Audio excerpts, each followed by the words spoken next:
Okay,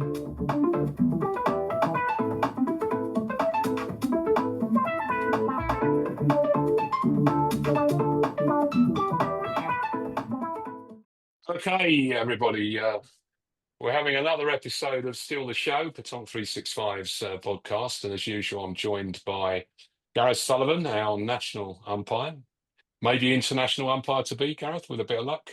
One day, maybe. And Jamie Lewis, former England international, and I don't know why I saluted then. Salute the flag, sir. Salute the flag. Absolutely. Most American, and and basically who's been through the sport from the very early age to, shall we say, more mature years. Jamie is the best way to describe it, perhaps. Very kind of you. Very kind of you. No one's getting any younger. Let's face it.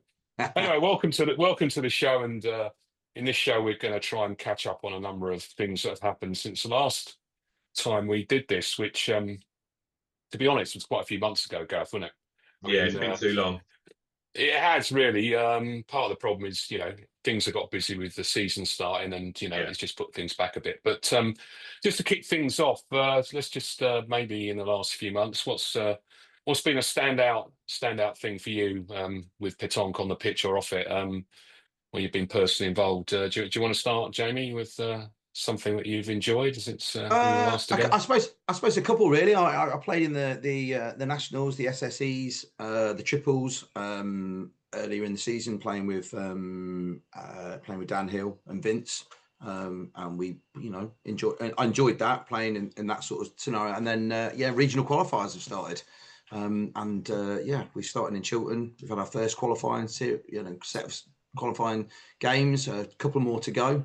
I'm sure the other regional qualifiers have all started across the country as well, all vying to try and get ourselves to the interregionals, back down to Breen, as it will be. Or nearby.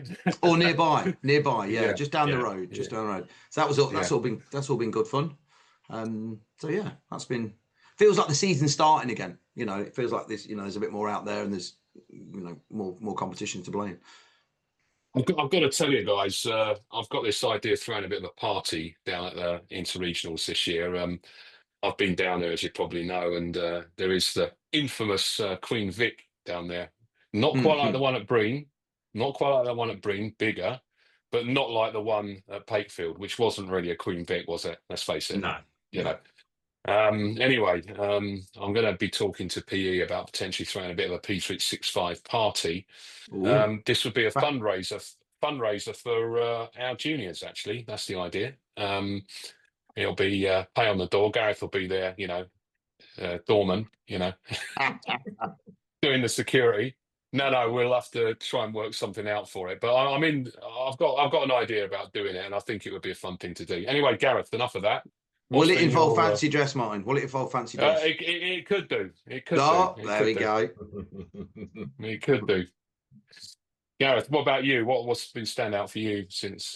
I think just getting back out there, really. Obviously, in not a non-playing point of view, but for my umpiring, it kind of went from doing absolutely nothing for quite a few months to, I think May was a bit of a write-off when it came to family time, really. I think I umpired, every weekend in May. It kind of went from nothing to loads, sort of thing.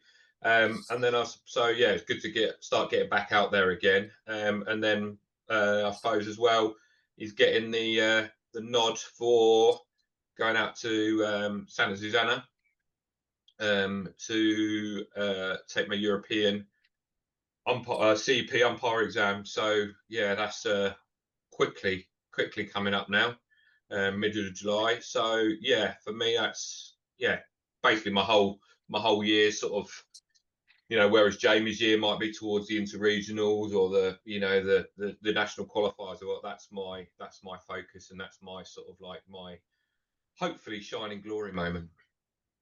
So what I'm hearing there, Gareth, is that you want people to set up scenarios on the piste when they're and just get you to call you across and test you. Definitely not. I don't need more work.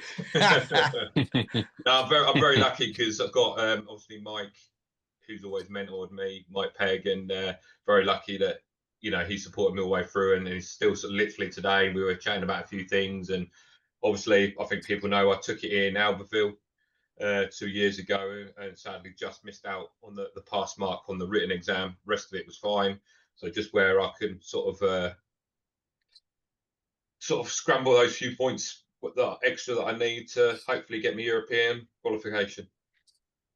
Great. Okay. Well, there has been a lot going on, and I must say, playing in our regional qualifiers again for me back in Chiltern was really great to catch up with old friends.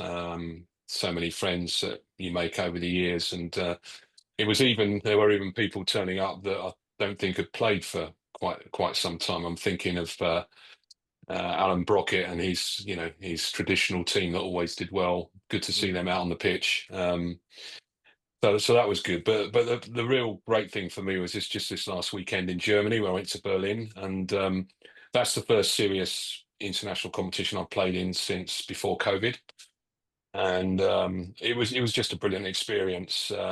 Really well organised, fantastic buzz about it. Great to meet so many new people, and also compete where you know that every single game you're going to face is going to be a tough one.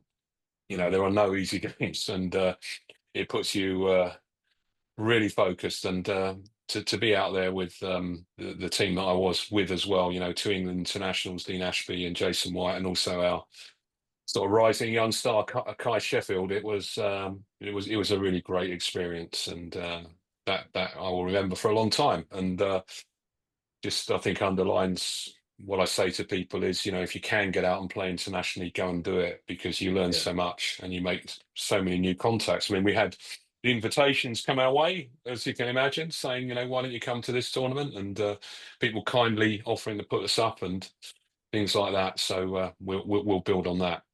So that's some of the things that all three of us have been experiencing over the last few months. No doubt more fun to come over the next few months, and a lot more to look forward to. But let's just try and catch up with a few things that have happened. And so we maybe start with the veterans qualifier. Now, the veterans qualifier was a process set up by PE to find our representatives in Santa Susanna next month. That is a tournament which is taking place just prior to the men's European Triples Championship. They're back to back. That's where you'll be, Gareth. Are you there to cover both, Gareth, or are you just there for one? No, just the men's triples. Oh, that's right, because you are travelling out on the day with the team, so I should have known that. I should have worked that out. We'd already fixed that one, but yeah. So that's that tournament, and this is a tournament which I think has evolved over recent years, because when it first sort of started, I'm not so sure it was taken so seriously by a number of European federations. I mean, the French never even used to send a team, actually, and now they are sending basically their amazing world champions of past era, and so it's become an extremely tough tournament. Anyway, we all went to Whitnash, didn't we, Gareth? Jamie, you weren't there, but I was there competing, having some fun. And just to pull that up, actually, let's just show that. Everybody see that okay? Yeah. So just the 9 teams. We'll come back to team entries, I think, in national competitions at some point during this chat of ours, our Still the Show, just to discuss in general terms the numbers that are sort of competing in these competitions. But this is basically the teams that entered, and it's a bit disappointing, isn't it? Because if you look at the membership of PE, this is for 55-year-olds plus, isn't it, within our membership? And we all know that I think somewhere around, well, 2/3 or even north of 2/3 of our 3,000 members. It's our biggest group by a country by a long way, isn't it? Yeah, exactly. And then we get 9 entries. So from the outset, let's face it, the team number one that actually won this and won all their games, which was Matt Blight and Hakeem Darmani. That's spelt wrong, actually. You didn't quite get the name right in that, but Sofian Lachani, and Sofian being a serial representative at senior level, just got older than 55, I think, and has entered for the first time. And Mokhtar and Hakeem and Matt being the representatives of the last European Championships, you remember, in Albertville a couple of years back. They were always the main favourites, weren't they, for this, boys? You know, there was little doubt that they were the team to beat, and so it proved. I mean, they won all of their games, and I have to say I wasn't hugely surprised by that outcome. Gareth, what was your thoughts on that? Yeah, it's so it was the first competition that I did this year, and it's I think it is a crying shame that the attendance, especially from our by far the majority of that, you know, our membership is of that age range. But it's, you know, I don't know what reason that is, and you know, I try to think about those that are there, not those that aren't there. And I've always liked doing the vets. It's got that competitiveness that you get from sort of like your regular triples, doubles sort of qualifiers. But I think there's that, I don't know if you'd agree, Martin, but there's that sort of friendly, you know what I mean? Yeah. It seems a bit more relaxed. It's just as important, you know, the representing England at a European Championship, so which is fantastic. But yeah, it's always played in a real, there's a night, you look at those names, there's some, you know, people like Les and Carol Woodward and stuff like people you don't always see at other competitions playing in it. And it's, yeah, it was a great atmosphere. But yeah, I think anyone would have picked the team that won it to have win. You know, I think you'd be silly not to do them. And they played really well. You know, only won one game to double figures. The rest of them were all, you know, quite relatively easy by the looks of it. Not that they didn't have to work hard for it, but they played very well all the way through. Great four. They rotated well as a four, and yeah, good luck to them in Spain. Yeah, I mean, I don't know what you think, Jamie, but that feels like, you know, the right outcome. Yeah, and one always, Yeah, I always say this. You know, you're looking for the team that you think in reality can cut it at this level, and I'll be honest and say, you know, that's probably the only team that can cut it out of that group. I'm afraid. You know, I'm just being I honest mean, about it. You know. yeah. I mean, as Gareth said, you know, it's a shame about the numbers in terms of people entering. But and again, as Gareth said, you know, you only really talk about the people who are there. And yeah, from I mean, the results show that they're the most consistent team there. They've got the experience, you know, and as you say, you know, Sofian coming in as well for that team as well only makes them stronger, you know, as a team. But they still have to do it. They still have to win those games. You still have to play those, you know, the other teams. You still have to put the performances in to actually, you know, justify and But yeah, if you'd have shown me that list beforehand, I would have definitely said they were the favourites. And I think, correct me if I'm wrong, Martin, but I think in Albertville, obviously they've added Sofiane to that, which I think increases that team's potential quite a bit. But even without Sofiane, I think they were quarterfinals. I'm pretty sure they did quarterfinals in Albertville. So one win away, and I don't think they didn't lose particularly heavily or anything in the quarterfinals. So one win away from a medal, and you know, Sofiane adding that to that team, I think they could do quite well. Well, if you remember, they had that marathon game, didn't they, against the French? And Yeah. you know, when we play France at any level, whether that's juniors, espoirs, you know, women's, men's, seniors, you know, once you get beyond, you know, say 5, you're beginning to think I'm doing pretty well, don't you? You know, it's the reality of it. And yeah, absolutely. I can't remember what the score was, but was it as much as 9 or 10 that they got in that game? Do you know what? 9 was sprung to my mind, but I might be completely wrong. But I know they were competitive in it. I remember watching it, you know, and it's yeah, they were definitely competitive. And like I say, adding Sofiane has been there, done that sort of thing, hasn't he? You know, he's represented England very well over quite a few years. Adding him to the team, I think could, yeah, push him out hopefully towards a medal. Be great. But did you notice, just as an aside, what happened with the French selection for this year? Because Marco Foyot was not selected. I don't know whether you saw all of that. Yeah, I saw the original thing, but I don't know any drama about it. Yeah, I mean, he is clearly very upset about that because obviously he was part of that winning team last time, and his thought was quite like to defend my title, but it's clearly been dropped as part of that selection process. And I think they brought Sue in, if I'm not much mistaken, into that. It was not obviously a placement, is it? no, no.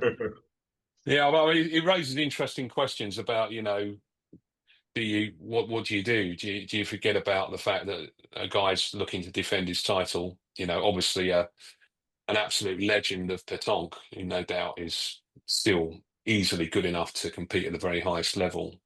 But that was a selection made by the French selectors, but it did play out quite a bit on social media. That I suppose it's quite interesting with the vets, because you've always got that sort of conveyor belt, for want of a better word, of that next person that's over 55, that next person that's over, you could have that person that's sort of like 53 that's still absolutely hammering it at sort of like senior level. A couple of years time, it's, do you stick with the old, excuse the pun, or do you, you've got that constant people are coming of age, so to speak, haven't you, to fill your boots almost? Yeah, I mean, clearly they're sport for choice, aren't they, in France? That's just the reality of the situation there. And I mean, I'm sure they're favourites again. But I'm looking forward to that, because it'll be an interesting tournament. I'm not sure if we're going to be able to have anybody there covering that, because I don't think there's anybody going to be there who can stream. Because I think last time we did see quite a bit of coverage, because they did so well. They were on the official stream. Yeah, So, I think last time I relied on either the official stream or sort of countries that they were playing, their sort of streams. I don't know. Maybe Colin will get his phone out, even if he doesn't want to do commentary. Might video a bit. I don't know, but yeah. Hopefully the other countries are out there streaming that we can get links from. If not, yeah, absolutely. With a bit of luck, that's what we'll be able to do. Always relying on someone else to be around to do it for us. If it's all possible, we get plenty of other countries watching into our streams, don't we? Supporting their countries when we're playing against them. So, and that's also true. So anyway, let's say good luck to Sofian, Hakeem, Matt, and Mokhtar. And it's taking place on the 12th to the 15th of July in Santa Susanna, Spain. So those that know that is that hotel complex with the pitches in the middle. I've not been there. You've been there, Gareth. Just tell us a bit how hot it is in the middle of that. It's different level. It's obviously I don't. We're going the same time as when I went last year for the ladies, and it's. Hotel was fantastic, food was fantastic, transfers were fantastic. You could literally be on the trains in 2 minutes. Looked out on my balcony and there's the trains. Really good facilities in the hotel. Not far from the beach, but hot is not the word. It's Mike keeps on actually pulling my excuse the pun, but pulling my leg, because I haven't worn shorts since I was about 12 years old, I should think. I had to go and buy some. Shorts, and there was a lot of glare coming off of my legs, and Mike keeps on picking on me about my legs, but it was that bad. I was doing the shooting, and I actually ended up having cutting up a towel, wetting it, put it in the freezer compartment of me room fridge, and then wearing it underneath my hat. It was stupid hot, but they have got I don't know, I haven't seen the program for the vets, but the men's, they've got like a siesta, haven't they? Yeah, I mean, I don't think they're going to. Yeah, I don't think there's any play between about 1 and 5, isn't it? 5. Yeah. It worked. It worked really well at the ladies, because obviously with that midday sun, it's ridiculous. But it did seem to work quite well with the siesta in the middle. For me, anyway, I could get a nap in. I'm an old man. I like my naps. Yeah, of course. As I said earlier, none of us are getting any younger, Gareth. But it's I mean, I think it's going to be a great tournament, that and looking forward to it. So that was the first England representation of 2025 that was settled, and it was settled quite early. And fortunately, even though I think it was March, Gareth, if I recall correctly, The weather wasn't too unkind, was it? No, it was. We had a couple of slight showers, didn't we? But it was over the weekend. But it was nowhere as bad as it was forecast. So yeah, it was pretty good. By the way, I forgot to say on this, hats off to the Whitnash Club. That was a great organisation, and it's a great club and it's a nice place to play. The pitches, I would say, are not fantastically technical, but still challenging, particularly because they've got a lot of contours and slopes and everything else in them. So it's not straightforward at all. They're a really responsive club, aren't they? You know, they're happy to hold stuff. They listen. You know, I said to Glenn, I said, "Oh, do you know what you could do to improve this?" And he said, "What's that?" I said, "Put the scores on the back of the scoreboard so I can see what's going on." You know, and 2 weeks later, he texted me, "Just ordered new scoreboards with scores," and you know, a tiny little bit of feedback like that. You know, and they've listened to it. They're a really good club. Yeah. Hats off to them, and they're doing great stuff as well with young players, aren't they? Recruiting young players into the sport, which anybody who does that, is successful at that, needs 100% support. So well done for that. Anyway, let's move on to what happened next, which we needed to sort out both the men's and the senior men's and senior women's representation in the two tournaments which are taking place this year. That's obviously the men's European triples, which follow the vets, as we said earlier on, and then you've also got the world women's triples, which are in France in that amazing ballodrome at Saint-Lenoble, which or Douai, I think it also called. I never know whether it's Douai or Saint-Lenoble, but it's that's taking place in October. So we had two processes. Is that where the Euro Cup was, Martin? That's it. Yeah. So you remember Tim Streams when he covered that, just the cavernous, huge thing. I mean, it's not just a small one, is it? That one. I mean, it's like a temple to pétanque, isn't it? In there, and it's just the most amazing thing. Anyway, that's taking place in October. So PE set up two processes to do that for the women and also for the men, and that was a weekend thing, wasn't it, Gareth? If I recall correctly, Saturday and Sunday. And I believe so, but I wasn't. It's the one competition I wasn't there, so. Oh right, sorry, I forgot you said that earlier. I watched the streams, but Jamie was there playing in it. So probably better off talking about it, but yeah. Yeah, I was there. Yeah, it was back over at Worthing, Saturday and Sunday, 2 days of play. There were 8 men's teams, and I believe 4 women's teams. So yeah, the men's we played basically played we played a round robin, if I remember correctly. Double round robin, wasn't it? Yeah, we played 2 round robins, and then the ladies. I think the ladies played.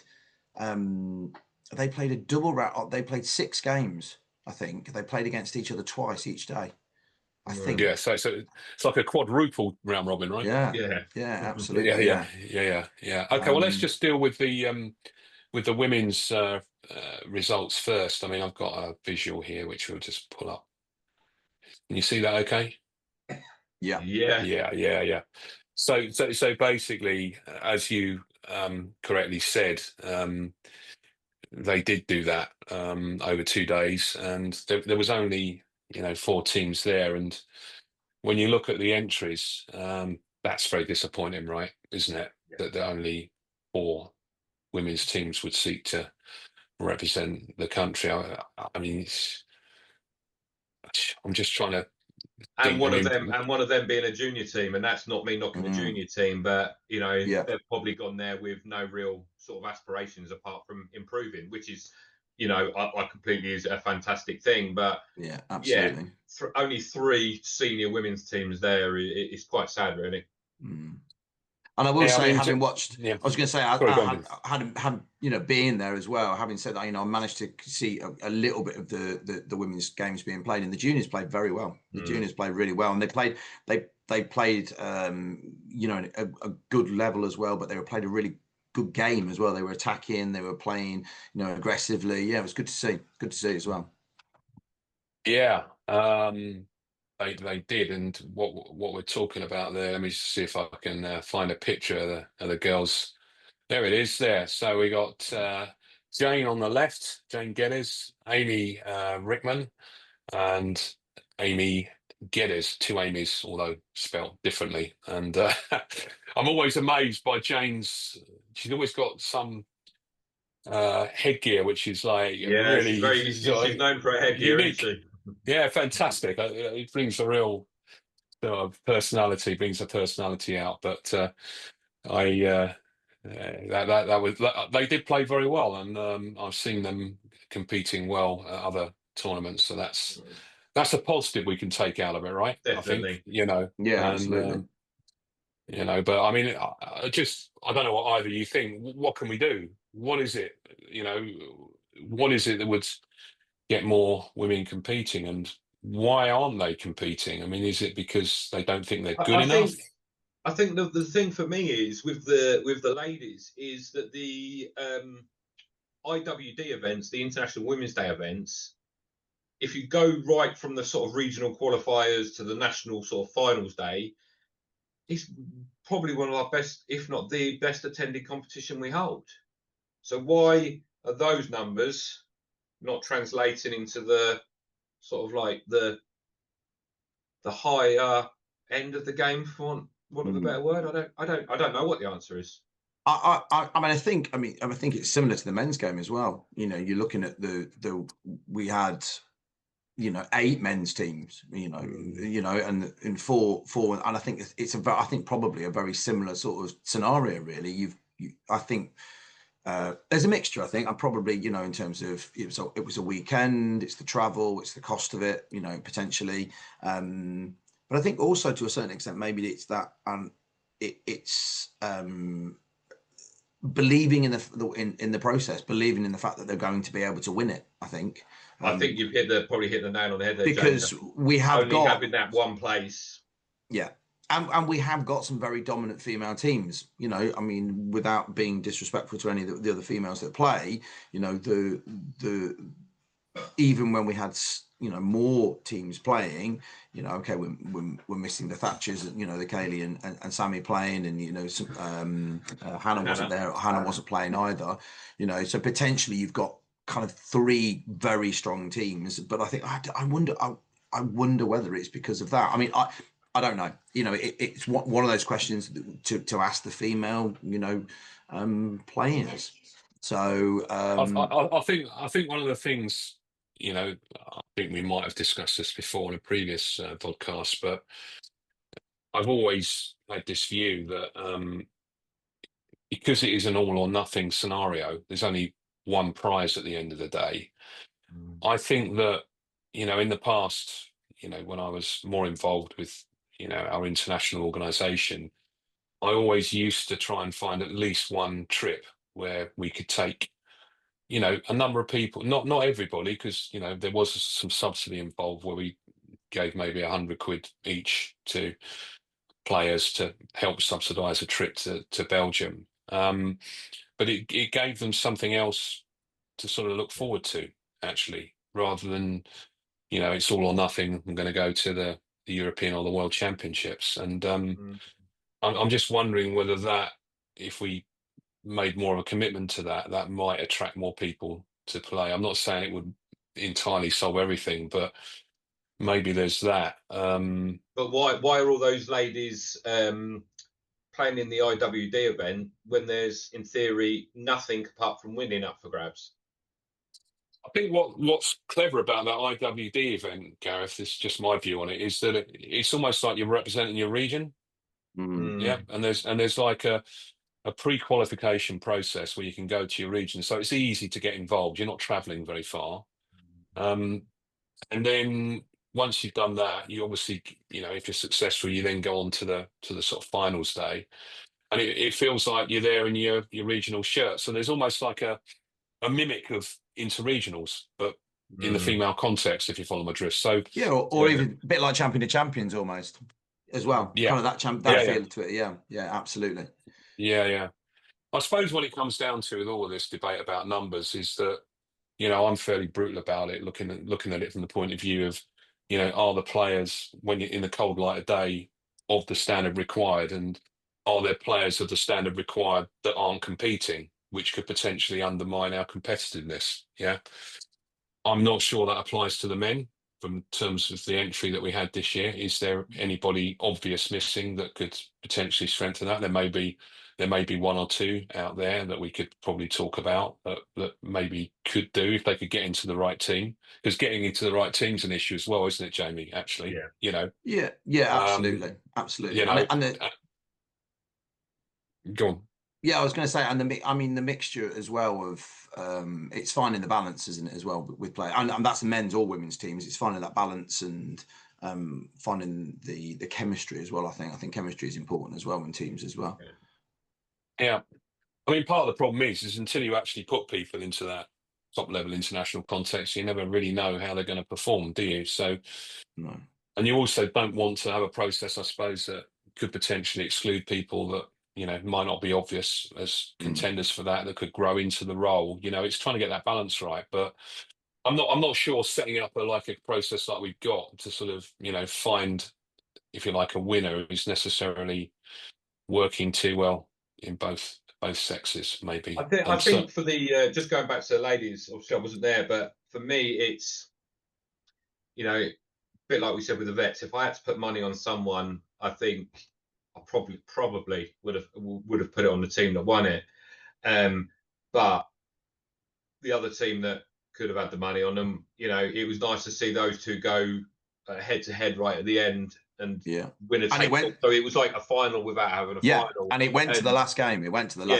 Yeah, and that's a team that's really, saying of Laurie, Sabrina, and Alex. They seem to have really sort of every year they're just pushing Sarah's team, pushing, a little bit more. And I think, it could have been their breakthrough this year. If not, I think they'll, obviously they've just missed out. But it's good to see, even if it is only a couple of teams, it's good to see it becoming not as obvious as it probably has been in the past.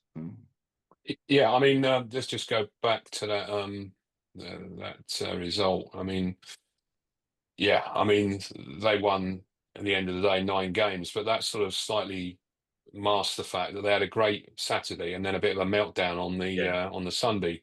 Just talking about the girls earlier, Jane and the two Amy's, they actually beat Becky, Ella, and Sarah 13-5 on the Sunday. I don't know if you were aware of that. Yes. I mean, that was a great result for juniors, but also demonstrated that that team, which was sort of looked like they were strolling it on the Saturday, suddenly encountered more than a blip, I would say. And then it came down to that huge final game, between the top two. Whoever won it was going to get the nod. Yeah, and that's how it played out. And then subsequently afterwards, of course, there was always going to be a selection of the 4th player because no one entered as a 4 in this, unlike the men's where some of them did.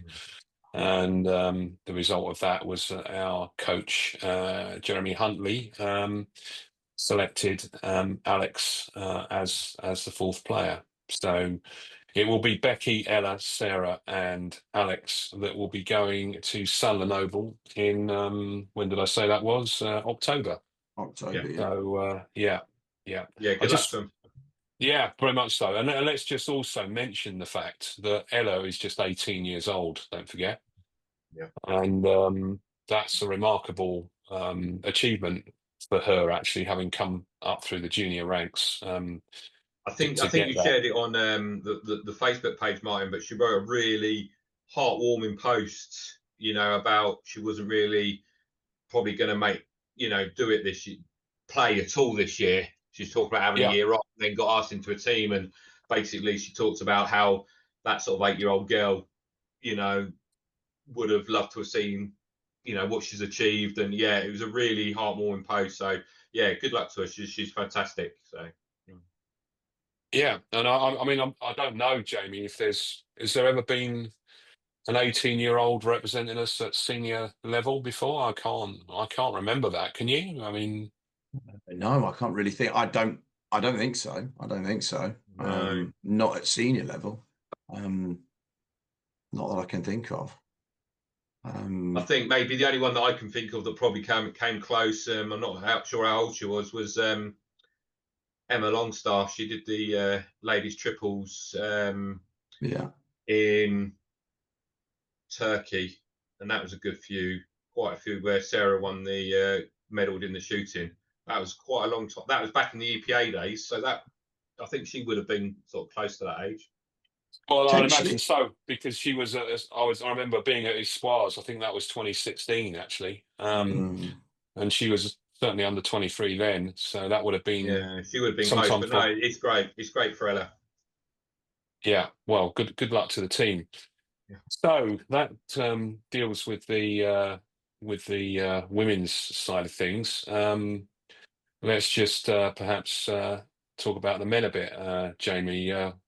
What are your thoughts on that tournament? It was yeah, it was quite. I mean, it was a long couple of days for sure. I mean, obviously all playing each other. Everyone playing 7 games, and then coming back the next day and playing 7 games as well. So it was a long weekend of pétanque. It ebbed and flowed really. I think probably the team that you would expect, who've got a lot of experience, in recent years, and have been playing very well, kind of rose to the top. But they were certainly pushed by Jez's team. Let's think it was Jez and Ben, Gallimore, Sam, and Kai, wasn't it? Yes, it was. Yeah. It was. Yeah, they pushed him right to the end as well. But yeah, and that was again. It was an interesting process, and the way that some of the games panned out probably didn't quite pan out how people would have expected them to go. And so yeah, it was.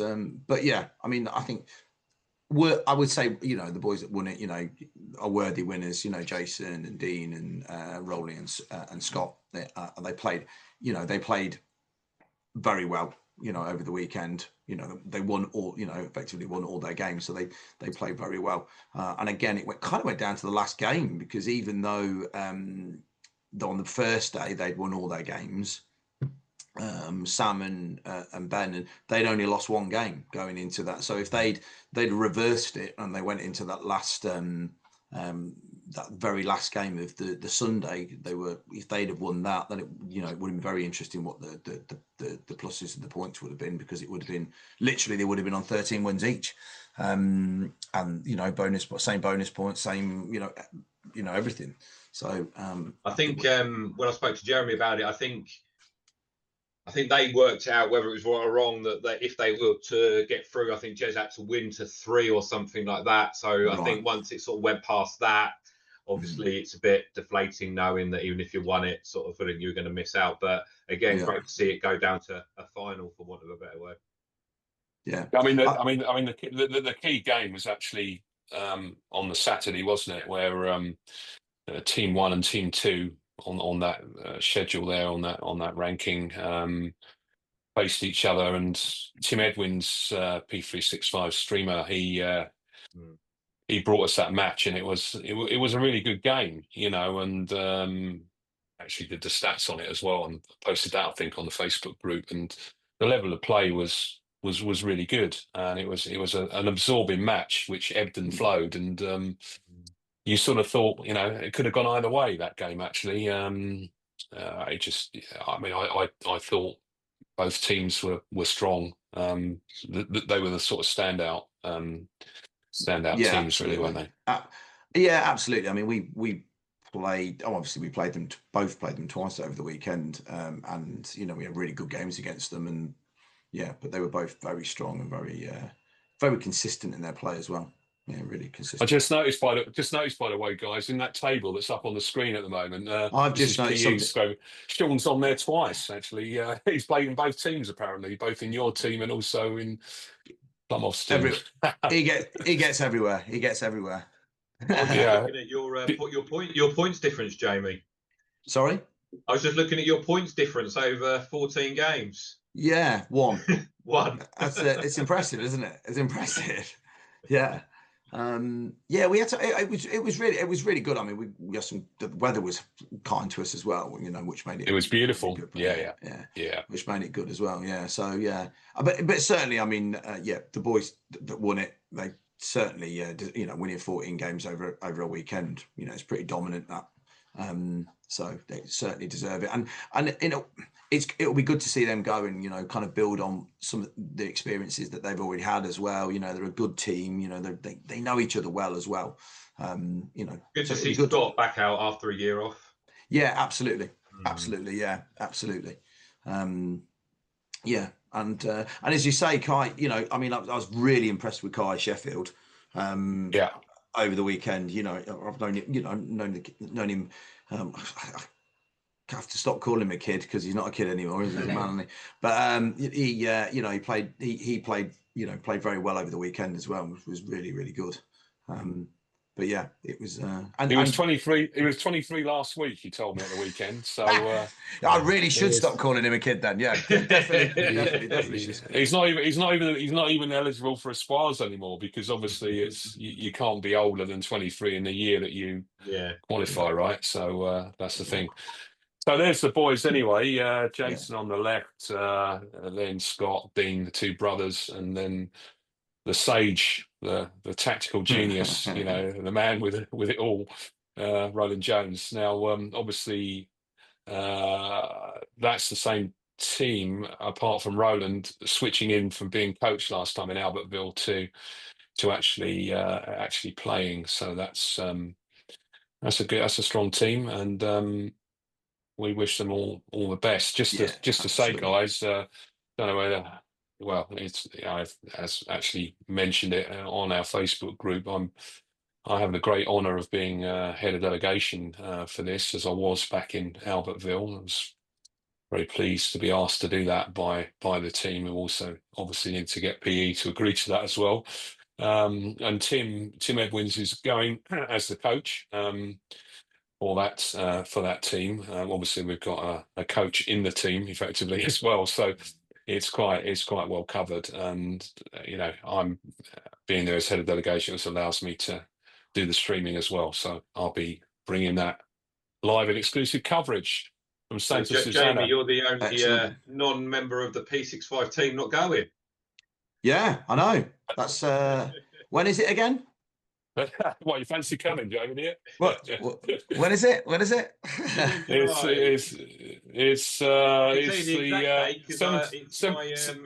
It's my wedding anniversary while I'm out there.